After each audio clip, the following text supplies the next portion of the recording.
Biografi Kiai Ageng Wonosobo, Adipati Pertama Wonosobo.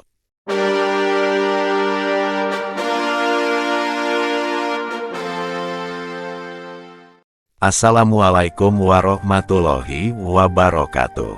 Sebelumnya jangan lupa untuk like, share, subscribe dan komentarnya. Semoga yang like, share, subscribe dan komentar diberikan rezeki banyak dan bisa naik haji Makkah Madinah.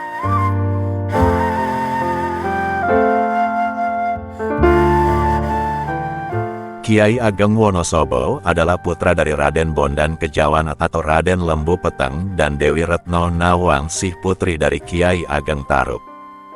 Beliau terlahir dengan nama Syekh Abdullah Al-Akbar. Kiai Ageng Wonosobo menikah dengan Putri Demang Wonosobo Diah Plobowangi dikarunia anak, yaitu Kiai Ageng Wonosobo II. Nasab Kiai Ageng Wonosobo jika diambil dari jalur bapak beliau masih keturunan dari Prabu Brawijaya kelima Bray Kertabumi. Dengan silsilah sebagai berikut. Prabu Brawijaya kelima Bray Kertabumi dengan Dewi Wandan Kuning. Raden Bondan Kejawan atau Raden Lembu Peteng. Kiai Ageng Wonosobo atau Syekh Abdullah Al-Akbar. Kiai Ageng Wonosobo dimakamkan daerah Dusun Wonosebo Desa Plobangan Selomerto Wonosobo. Perjalanan hidup dan dakwah Kiai Ageng Wonosobo. Menelusuri sejarah Mataram Islam maka pasti tersebut salah satu nama yaitu Kiai Ageng Getas Pendowo. Sebagai salah satu leluhur dinasti Mataram, maka Kiai Ageng Getas Pendowo juga mewarisi nama besar terah keturunan Prabu Brawijaya kelima raja terakhir Kerajaan Majapahit yang kemudian tercatat keturunannya menduduki tempat terhormat di mata masyarakat dengan menyandang nama dan gelar Kiai Gede, Kiai Ageng, Nyai Gede, Nyai Ageng yang memiliki makna sebagai tokoh besar dalam bidang keumatan atau keagamaan maupun tokoh pemerintahan yang dihormati. Sebab dianggap memiliki kelebihan dan kemampuan dalam sifat-sifat keteladanan dan kepemimpinan dalam suatu wilayah. Menurut catatan dalam Babat Tanah Jawi, jika Prabu Brawijaya terakhir kali memiliki istri yang berjuluk Putri Wandan Kuning dan berputra Raden Bondan Kejawan atau Arya Lembu Peteng yang merupakan murid sekaligus anak mantu dari Kiai Ageng Tarub. Sebab Arya Lembu Peteng menikah dengan putri Kiai Ageng Tarub yang bernama Dewi Nawangsih dari ibu seorang bidadari yang bernama Dewi Nawangwulan. Dari perkawinan antara Raden Lembu Peteng dengan Dewi Nawangsih telah melahirkan 3 orang anak, salah satunya adalah Kiai Ageng Wonosobo. Dengan demikian, Kiai Ageng Wonosobo merupakan cucu dari Prabu Brawijaya kelima dan juga cucu dari Kiai Ageng Tarub. Jika ditarik lagi ke atas dari kakeknya yaitu Prabu Brawijaya merupakan terah rajasa yang berarti Ken Arok atau Sri Rajasa Batara Sang Amurwabumi yang merupakan pendiri kerajaan Singhasari yang memerintah pada tahun 1222 sampai tahun 1227. Sekaligus juga pendiri Wangsa Rajasa. Sehingga dalam darah Kiai Ageng Wonosobo mengalir darah Wangsa Rajasa. Kakeknya dari pihak ibu yaitu Kiai Ageng Tarub menurut berbagai sumber merupakan keturunan dari Syekh Maulana Malik Ibrahim dan masih keturunan dari Nabi Muhammad Shallallahu Alaihi Wasallam. Dalam kehidupan masyarakat Jawa kuno secara sosiologis dibagi menjadi 3 golongan yaitu begawan, bangsawan dan kawula dasih. Golongan begawan adalah orang yang menjalankan hidup asketis dengan mengarungi laku batin. Adapun golongan bangsawan merupakan terahing kusuma rembesing madu yang di darahnya merupakan keturunan ningrat sehingga biasanya dalam hidupnya memiliki tekad dan pengabdian yang kokoh dalam hal kepemimpinan. Untuk tekad tersebut demi kedamaian negara dan dunia, mereka rela rawe-rawe rantas malang-malang putung, meski harus mengorbankan jiwa dan raga. Adapun golongan kawula dasih adalah golongan rakyat dengan berbagai profesi sehari-hari yang berjalan secara berkesinambungan sehingga terwujudlah negara yang aman dan tenteram.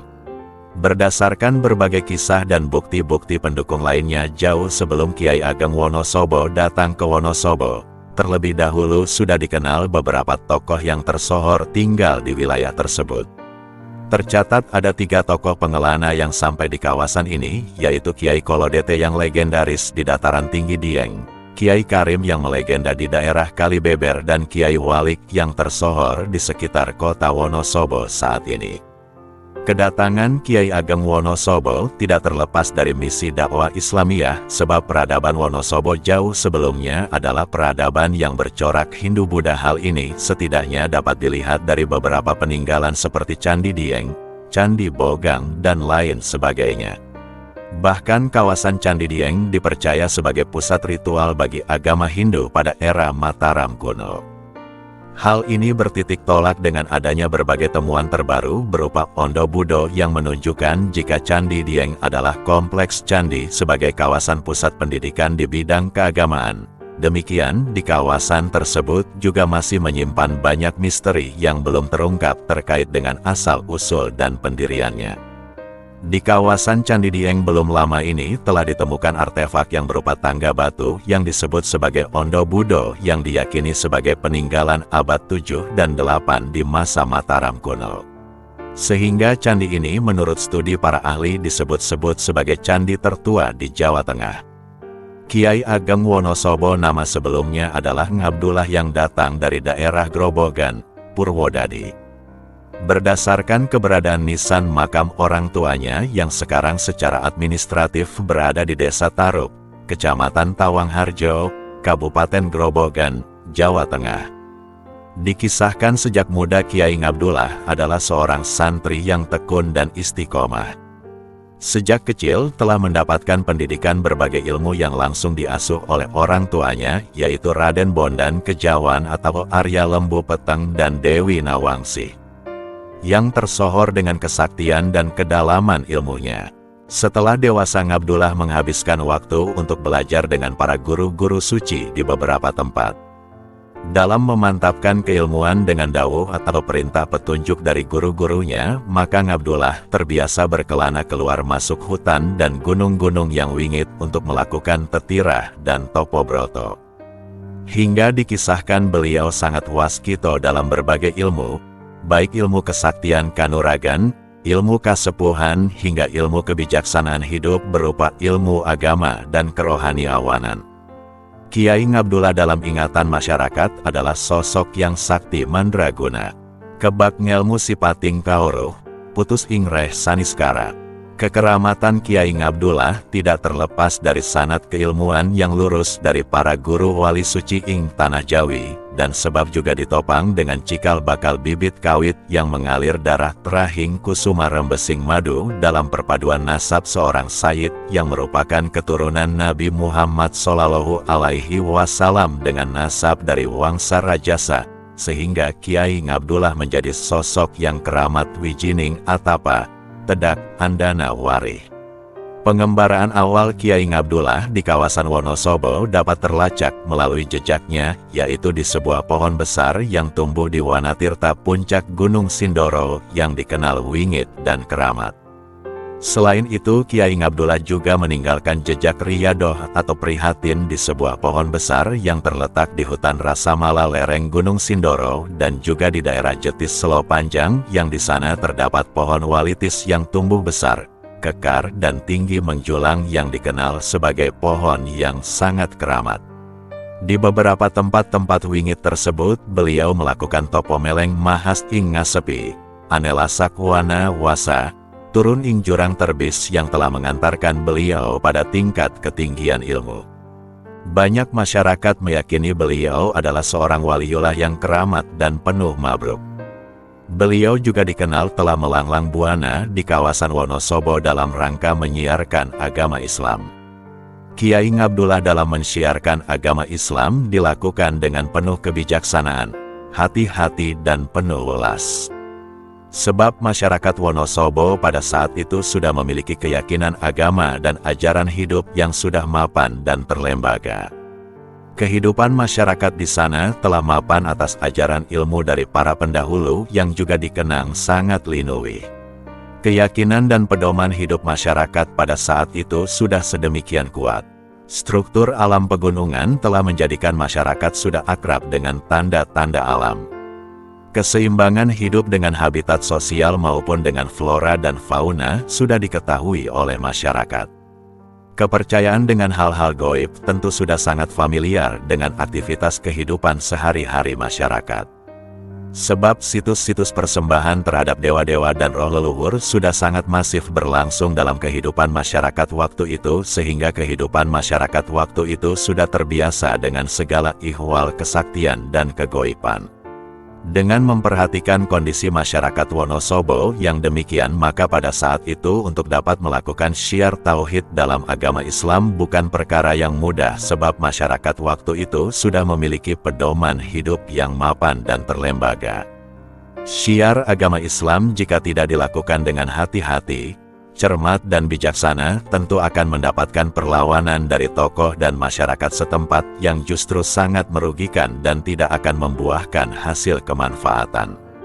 Namun nampaknya dengan melihat hasilnya kini Kiai Ngabdullah waktu itu dianggap telah mampu secara tepat dan bijaksana melakukan syiar tauhid agama Islam. Konon dikisahkan ajaran Islam disiarkan oleh Kiai Ngabdullah dengan sangat tepat, penuh kasih sayang dan tanpa ada paksaan. Keberhasilan Kiai Ngabdullah menyebarkan agama Islam waktu itu di Wonosobo pada saat ini dapat dianalisa dan dipelajari, sebab dahulu beliau telah berhasil melakukan proses dialektika antara teks syariat dengan realitas budaya setempat hingga terbentuk nilai Islam teologis yang sinergi dengan nilai-nilai tradisi lokal, budaya, adat istiadat masyarakat setempat. Sehingga tauhid Islam dapat diterima secara damai tanpa konflik oleh masyarakat setempat. Hal inilah yang selanjutnya terbingkai dalam kehidupan masyarakat yang toleran, harmonis, santun dan penuh kasih sayang. Kiai Ngabdullah telah meninggalkan jejak wajah Islam yang rahmatan lil alamin pada masyarakat Wonosobo. Dikisahkan setelah melanglang buana di lereng-lereng gunung, hutan, dan lembah, maka pada akhirnya Kiai Ageng Ngabdullah sampai di Dusun Wonosebo, Desa Plobangan, Selomerto. Di wilayah tersebut beliau hidup menetap untuk memimpin dan mendidik masyarakat. Segala kebijaksanaannya di dalam memimpin masyarakat setempat nampaknya telah berhasil mensejahterakan dan memajukan kehidupan masyarakat. Kiai Ngabdullah mampu mengayomi dan membimbing masyarakat untuk mendapatkan ketenangan lahir dan batin. Karena hal tersebut pada akhirnya Kiai Ngabdullah mendapatkan julukan nama yaitu Kiai Dukuh atau Kiai Wanu. Di bawah kepemimpinan dan keteladanan yang mulia dari Kiai Dukuh, maka Dusun Wonosebo, Plobangan, Selomerto dalam waktu yang tidak terlalu lama dapat berkembang. Segala keteraturan dan kesejahteraan kehidupan masyarakat telah berkembang sangat pesat, demikian penyebaran agama Islam juga berkembang dengan sangat pesat, sehingga pada saat itu beberapa masyarakat lebih sering menyebut Kiai Dukuh dengan nama Kiai Wonosebo, bahkan dengan dialek setempat berubah menjadi Kiai Wonosobo. Dikisahkan karena kemajuannya di berbagai bidang, maka daerah tersebut selanjutnya berkembang menjadi daerah perdikan di bawah kekuasaan Kesultanan Demak Bintoro. Sejak saat itu Kiai Ngabdullah atau Kiai Dukuh atau Kiai Wonosebo mendapatkan anugerah kehormatan dengan penyebutan nama Kiai Ageng Wonosobo sebab merupakan pemimpin perdikan. Seluruh daerah kepemimpinan Kiai Wonosobo pada akhirnya disebut daerah Wonosobo yang berangkat dari penyebutan Kiai Wonosebo. Dengan demikian Kiai Ngabdullah atau Kiai Dukuh atau Kiai Wonosebo atau Kiai Ageng Wonosobo adalah leluhur cikal bakal penyebutan kawasan yang sekarang disebut dengan daerah Wonosobo. Sebagai pusat pemerintahan perdikan yang masih di bawah kekuasaan Kerajaan Demak Bintoro, Kiai Ageng Wonosobo sebagai pimpinan perdikan pada saat itu dianggap telah membuat maju dan sejahtera wilayah tersebut, demikian perkembangan syiar agama Islam juga maju. Hal ini disebabkan jika Kiai Ageng Wonosobo dikenang sebagai seorang pemimpin yang bijak dan karismatik. Desa Plobangan di Kademangan, Selomerto menjadi saksi keberadaan suami istri Kiai Ageng Wonosobo dan Diah Plobowangi. Mereka berdua hidup pada zaman Kesultanan Demak tahun 1475 sampai tahun 1554. Sehari-hari, Kiai Ageng Wonosobo mengajar di padepokan yang beliau dirikan. Para santri berasal dari seluruh penjuru Nusantara yang belajar di sana dengan fasilitas memadai. Kecintaan Kiai Ageng Wonosobo pada dunia pendidikan didukung penuh oleh istrinya yang merupakan seorang pengusaha. Dyah Plobowangi mempunyai beragam perusahaan warisan sang ayah, Kiai Demang Slomerto. Beliau memiliki perkebunan teh di sepanjang lereng Gunung Dieng, perkebunan tembakau di kaki Gunung Sindoro Sumbing, dan peternakan sapi di sekitar aliran Kali Serayu. Usaha yang dikelola Dyah Plobowangi juga turut memajukan daerah setempat karena menyerap banyak tenaga kerja. Raja Demak, Raden Patah, senang melihat kemajuan dan kemakmuran tersebut. Maka pada tanggal 25 Mei tahun 1489 menaikkan status daerah tersebut menjadi Kadipaten Wonosobo. Menurut Ketua Lokantara, Lembaga Olah Kajian Nusantara, Dr. Purwadi, M.Ham, nama Wonosobo merupakan usulan dari Kiai Demang Slomerto. Nama ini diambil dari masyarakat setempat yang memanggil Syekh Ngabdullah dengan Kiai Ageng Wonosobo pertama. Perubahan status menjadi kadipaten sekaligus menjadikan Kiai Ageng Wonosobo sebagai adipati pertama yang memerintah antara tahun 1489 sampai tahun 1529.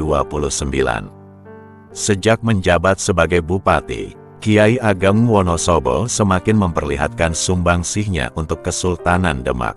Seperti halnya saat Kesultanan Demak membangun Masjid Agung Demak Bintara pada 1492. Lewat keuangan sang istri, Dyah Plobowangi, Kiai Ageng Wonosobo membeli kayu jati dari Cepu, mendatangkan juru ukir dari Jepara, mendatangkan marmer dari Tulungagung pun diborong. Semua dengan kualitas terbaik. Biaya transportasi dan akomodasi ditanggung oleh Dyah Plobowangi. Kepemimpinan Kiai Ageng Wonosobo pun diteruskan oleh anak cucunya, yakni Kiai Ageng Wonosobo II yang memerintah pada tahun 1529 sampai tahun 1540. Kiai Ageng Wonosobo III pada tahun 1540 sampai tahun 1582. Generasi ketiga Wonosobo ini melahirkan sosok-sosok yang tercatat dalam sejarah kerajaan. Pernikahan Kiai Ageng Wonosobo III dengan Rara Janten melahirkan Nyai Ageng Lawih, Nyai Ageng Manggar, Kiai Ageng Juru Martani, Nyai Ageng Sabinah. Nyai Ageng Lawih menikah dengan Arya Pangiri, Bupati Gelagahwangi. Nyai Ageng Manggar menikah dengan Kiai Ageng Giring. Kiai Ageng Juru Martani menjadi penasihat utama Kerajaan Mataram. Nyi Ageng Sabinah menikah dengan Kiai Ageng Pemanahan. Pernikahan Nyi Ageng Sabinah dan Kiai Ageng Pemanahan melahirkan sosok berdarah Wonosobo yang kelak menjadi Raja Kesultanan Mataram. Sosok tersebut adalah Danang Sutawijaya atau Ngabehi Loring Pasar, dengan gelar Kanjeng Panembahan Senopati ing Ngalagang Abdurrahman Sayyidin Panetep Panatagama. Dia memimpin Mataram pada tahun 1584 sampai tahun 1601.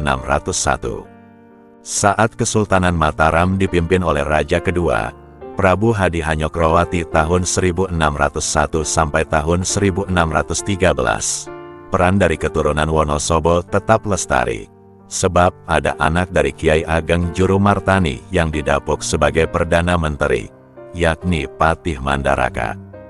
Patih Mandaraka pernah belajar di kota Tamasek. Beliau belajar sistem maritim, manajemen pelayaran, diplomasi internasional, dan kesusastraan Melayu. Kisah hidup Kiai Ageng Wonosobo adalah potret kehidupan yang tawadu sebagai sebuah perilaku manusia yang memiliki watak rendah hati. Tidak sombong atau merendahkan diri agar tidak terlihat sombong. Tawadu bukan hanya sekadar tata kerama belaka, namun perilaku ini memiliki makna yang jauh lebih dahulu dari sopan santun, yaitu sikap batin yang menjelma dalam praktik lahiriah secara wajar dan bijaksana. Dalam menjalani kehidupan sehari-hari nampaknya Kiai Ageng Wonosobo mampu secara tepat menggabungkan laku hidup dalam tingkat stratifikasi sosial, yaitu sebagai seorang begawan, sebagai seorang bangsawan sekaligus dapat berperan sebagai seorang kawulo dasih. Kiai Ageng Wonosobo termasuk seorang yang di dalam darahnya mengalir darah Trahing Kesumah, Rembesing Madu, Wijining Tapa, dan Tedaking Andanawarih, yang artinya bahwa seorang yang memiliki darah keturunan Ningrat, Kesumah atau Bunga, atau bangsawan, Tapa atau pertapa atau alim ulama, berwawasan agama dan berasal dari keturunan pilihan utama. Trahing Kusumo Rembesing Madu maksudnya adalah keturunan bunga tirisan madu yang berarti keturunan orang yang mulia. Dalam keyakinan orang Jawa, Nusantara, Trahing Kusumo Rembesing Madu seakan sudah menjadi jaminan bahwa setiap yang lahir dari garis keturunan tersebut pastilah orang yang baik, yaitu baik etika, tingkah laku, perbuatan, berbudi pekerti, ucapan, moral, akhlak dan adabnya, baik agamanya, baik segalanya. Selanjutnya dalam kajian Islam, Trahing Kusumo Rembesing Madu meskipun tidak menjadi jaminan tingginya derajat seseorang, akan tetapi Trah Kusumo Madu haruslah dibarengi dengan keteladanan akhlak yang mulia sebagai manifestasi ketakwaan pada Allah Subhanahu wa Ta'ala. Dengan demikian, implementasi Trahing Kusuma Rembesing Madu adalah perilaku yang harus dibarengi dengan laku Wijining Atapa, Tedaking Andanawarih, sehingga dapat menginternalisasi antara bobot, bibit, dan bebet. Dengan demikian, Kiai Ageng Wonosobo adalah salah satu orang yang menjadi leluhur dinasti Mataram Islam karena melahirkan generasi yang mampu menjadi cikal bakal berdirinya kerajaan Mataram Islam yang masih lestari hingga saat ini, yaitu Kasultanan Surakarta Hadiningrat, Kasultanan Ngayogyakarta, Pura Mangkunegaran Surakarta, dan Pura Pakualaman Yogyakarta. Leluhur dalam kajian antropologi budaya adalah nenek moyang yang berpola karena adanya kekerabatan, kin, yang berada pada struktur garis keturunan di atas seseorang, ego, baik pada masyarakat dengan pola patrilineal maupun matrilineal. Dalam hal ini maka jelas tercatat Kiai Ageng Wonosobo adalah leluhur Panembahan Senopati Ing Ngalogo Raja pertama Mataram yang berpusat di Kota Gede Yogyakarta pada tahun 1568 sampai tahun 1601. Keteladanan Kiai Ageng Wonosobo. Kiai Ageng Wonosobo dan Dyah Plobowangi. Mereka berdua hidup pada zaman Kesultanan Demak pada tahun 1475 sampai tahun 1554. Sehari-hari, Kiai Ageng Wonosobo mengajar di padepokan yang beliau dirikan.